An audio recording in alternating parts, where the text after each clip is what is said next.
আসসালামু আলাইকুম বন্ধুরা, আজ জানতে পারবেন নমরুদের আকাশের যাত্রা এবং আল্লাহর সাথে যুদ্ধের কাহিনী। কিভাবে সামান্য একটি মশা নমরুদকে পরাজিত করেছিল।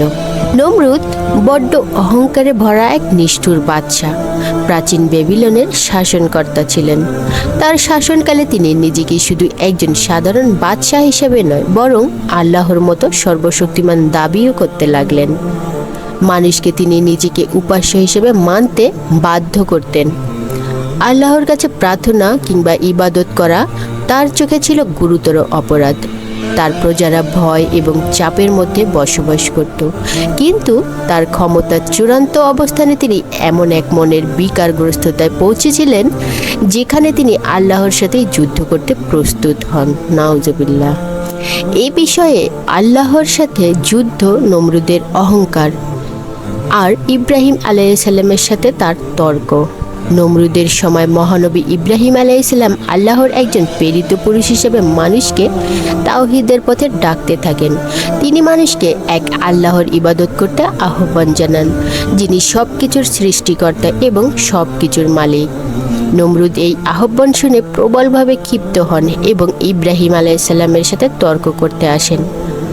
আল্লাহ তাআলা কোরআনে এই তর্কের বিবরণ দেন। তুমি কি তাকে দেখোনি যে ইব্রাহিমের সাথে তার পালনকর্তার বিষয়ে বিতর্ক করেছিলেন? এই কারণে যে আল্লাহ তাকে রাজত্ব দান করেছিলেন। যখন ইব্রাহিম বলল, আমার পালনকর্তা সেই যিনি জীবিত করেন এবং মৃত্যু দান করেন, তখন সে বলল, আমিও জীবিত করি এবং মৃত্যু দান করি। ইব্রাহিম বলল, আল্লাহ সূর্যকে পূর্ব দিক থেকে উদিত করেন, তুমি কি তাকে পশ্চিম দিক থেকে উদিত করতে পারবে? তখন সে কাফের হতবুদ্ধি হয়ে গেল। আল্লাহ জালিমদের সৎপথে পরিচালিত করেন না।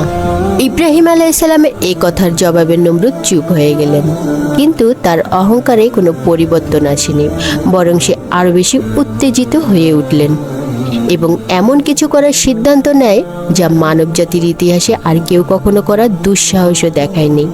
তিনি আল্লাহর সাথে সরাসরি যুদ্ধ করার মনস্থির করলেন। নাউজুবিল্লাহ। নমরুদের আকাশের যাত্রার পরিকল্পনা। নমরুদের অহংকার এতটাই অন্ধ হয়ে গিয়েছিল যে সে মনে করেছিল তার ক্ষমতা এবং প্রযুক্তি দিয়ে সে আল্লাহর উপর বিজয় লাভ করতে পারবে।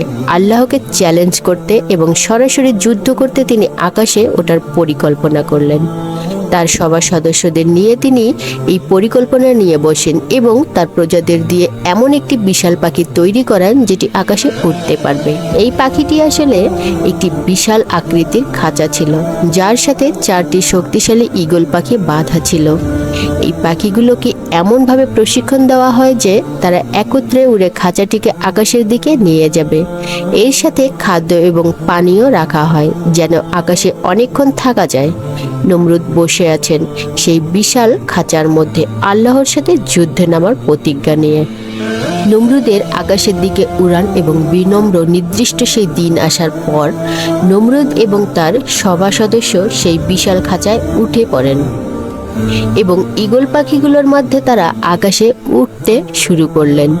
ঈগলগুলো আকাশের দিকে পাখা ঝাপটাতে লাগলো আর খাঁচাটি ক্রমশ মাটি থেকে দূরে উঠতে থাকলো। নমরুদ মনে করলেন তিনি সত্যি সত্যি আকাশে উঠছেন, যেখানে তিনি আল্লাহকে দেখতে পাবেন এবং যুদ্ধ করতে পারবেন। অনেকক্ষণ ওড়ার পর নমরুদ আকাশের গভীরে পৌঁছানোর বিনম্রে ভুগতে লাগলেন। তিনি আকাশের দিকে তাকিয়ে আল্লাহকে চ্যালেঞ্জ করে চিৎকার করতে থাকেন, কিন্তু কোনো উত্তরেই আসে না। তিনি তার সভা সদস্যদের নির্দেশ দেন তীর ধনুক দিয়ে আকাশের দিকে তীর নিক্ষেপ করতে। তারা তীর ছুড়ল আর কিছুক্ষণ পরেই সেই তীরগুলোতে রক্ত লেগে ফিরে আসে। নমরুদ আনন্দে চিৎকার করে উঠলেন, দেখো, আমি আল্লাহকে হত্যা করেছি। নাউজুবিল্লাহ। আল্লাহর পরিকল্পনা এবং নমরুদের পতন। আল্লাহর অসীম ক্ষমতায় নমরুদকে তার অহংকারের শাস্তি দেওয়ার সময় এসে গিয়েছিল। আকাশে তার তীর ছোড়া কোনো সাফল্য আনতে পারেনি, বরং তা ছিল তার বিভ্রান্তি এবং সীমাবদ্ধতার প্রকাশ। আল্লাহ তাকে তার সীমা এবং শক্তির অক্ষমতা দেখানোর জন্য ছোট্ট একটি পতঙ্গ পাঠালেন। নমরুদ যখন তার বিজয় উদযাপন করছিলেন, আল্লাহর হুকুমে অসংখ্য মশার ঝাঁক আকাশ থেকে উড়ে আসলো নমরুদের সেই সৈন্যবাহিনীর উপরে আক্রমণ করার জন্য। আর এরপরেই মুহূর্তের মধ্যে নমরুদের সেই সৈন্যবাহিনী ধ্বংসলীলায় পরিণত হয়ে শুধুমাত্র কঙ্কাল পড়ে রইল। আল্লাহর হুকুমে এই ছোট্ট মশা তার নাকের মধ্যে প্রবেশ করেন। এই মশাটি নমরুদের মস্তিষ্কে ঢুকে তাকে অসহ্য যন্ত্রণার মধ্যে ফেলে দেয়। তিনি যন্ত্রণায় কাতর হয়ে ওঠেন, কিন্তু কোনো চিকিৎসা বা ওষুধে তা কমছিল না। তার জন্য একমাত্র স্বস্তি ছিল যখন কেউ তার মাথায় আঘাত করত, ফলে তাকে সারাক্ষণ লোক দ্বারা মাথায় আঘাত করতেই লাগতো। এই যন্ত্রণা তাকে ধ্বংস করে দেয় এবং কিছুদিনের মধ্যেই নমরুদ মৃত্যুবরণ করে। একটি সামান্য মশা আল্লাহর আদেশে তাকে পরাজিত করে দিল, যেখানে তার বিশাল সাম্রাজ্য এবং ক্ষমতা কিছুই করতে পারেনি। নমরুদের এ পতন ছিল তার অহংকারের শাস্তি এবং আল্লাহর সর্বশক্তিমানের প্রমাণ। শিক্ষণীয় বার্তা: নমরুদের কাহিনী থেকে সবচেয়ে বড় শিক্ষা হলো আল্লাহর বিরুদ্ধে অহংকার করা কিংবা তার চ্যালেঞ্জ করা কোনো মানুষের পক্ষে সম্ভব নয়।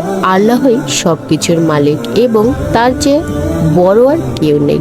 নমরুদের মতো শাসকরা দুনিয়াতে আসবে, কিন্তু তাদের ক্ষমতা, দম্ভ সবকিছুই একসময় ধ্বংস হয়ে যাবে। কেবল আল্লাহর ক্ষমতাই চিরস্থায়ী। এই কাহিনীতে মশার মাধ্যমে নমরুদের পতন আমাদের আরেকটি গুরুত্বপূর্ণ শিক্ষা দেয়। আল্লাহর সৃষ্টিকুলের ক্ষুদ্রতম একটি জীবও যখন আল্লাহর ইচ্ছায় পরিচালিত হয়, তখন তা মানুষের মতো ক্ষমতাধর শাসককে ধ্বংস করতে পারে। এটা মানুষের সীমাবদ্ধতার এবং আল্লাহর অসীম শক্তির পরিচয় দেয়।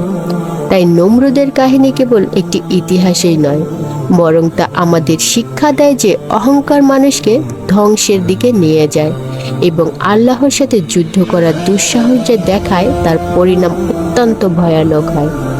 আল্লাহ ক্ষমাশীল, কিন্তু তিনি সীমাহীন শক্তির অধিকারী এবং তার বিচার কোনো মানুষ এড়াতে পারে না।